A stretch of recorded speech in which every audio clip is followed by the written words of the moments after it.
Hey little friends. Today we're visiting a castle with a sweet-smelling rose garden to meet Belle, who loves books, and a beast with a kind heart.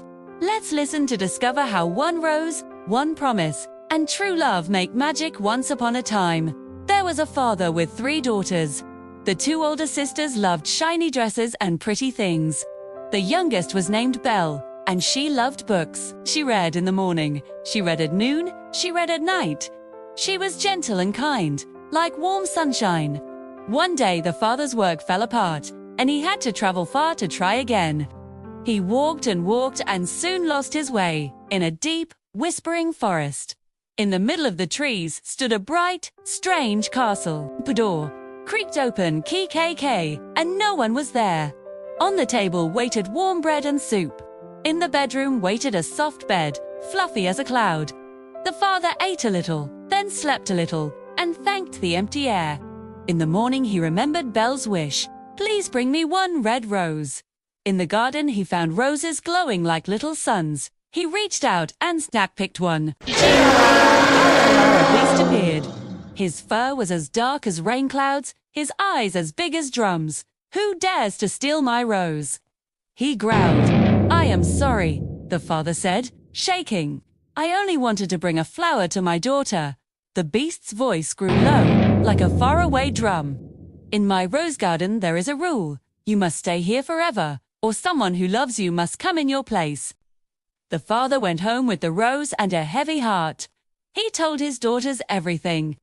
Belle put her hand over her heart and said, I will go. I love you, father. I am not afraid. Belle reached the castle. The door opened again, and the beast stood there, but his voice was soft. Welcome, Belle. In this house you are the lady, not a prisoner. Belle's room was bright as morning. The library was tall as a ladder, filled with book after book after book. When the little bell rang ding-dong, it was time for dinner. Every evening Belle sat at the table, and the beast sat across from her. He tried to use his fork, but sometimes it clinked and clanked and fell to the floor. Belle giggled, and the beast laughed too, a rumble like a friendly thunder. They told her about the rose garden and the drifting clouds. She told him stories from her books about dolphins and the moon. After dessert, the beast always asked, Belle, will you marry me? Belle felt her cheeks grow pink. Not yet, she said kindly. Day by day, Belle looked more closely. Behind the big, furry face were gentle eyes. Behind the growly voice was a good, lonely heart. The castle, once quiet as a held breath, began to hum with happy sounds. Pages turning, spoons stirring, footsteps dancing down the hall. One morning, a magic mirror on Belle's wall began to shine. Inside the glass she saw her father, pale and coughing in his bed. Belle's heart squeezed tight. Please, she begged the beast, let me visit my father for 1 week. I promise I will come back. The beast's heart thumped like a slow drum. He took a shimmering ring from his paw.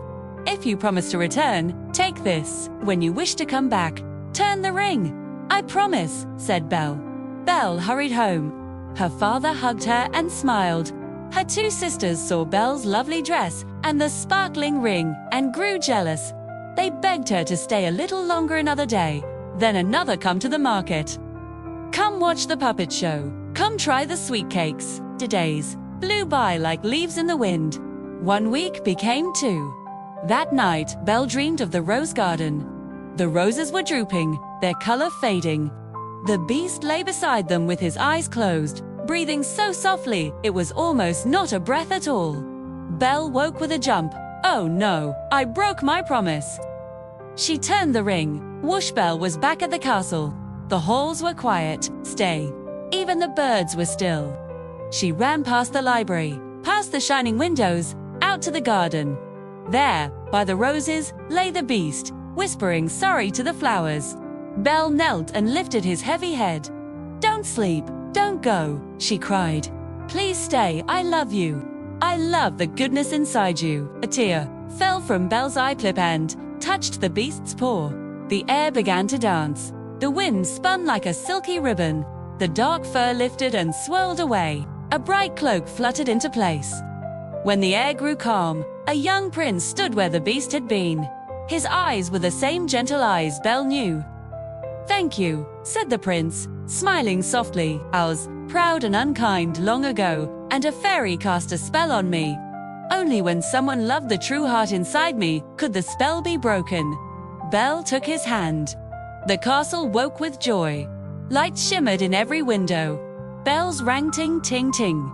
The roses lifted their heads and bloomed in a rush of red. The sisters bowed their heads and said they were sorry. Belle smiled and forgave them. There was a feast with warm bread and golden cake. Music floated through the rooms like bright ribbons. Belle and the prince danced in a circle under the rosy sky, their steps light, their laughter bright. From that day on, they cared for books and people and flowers.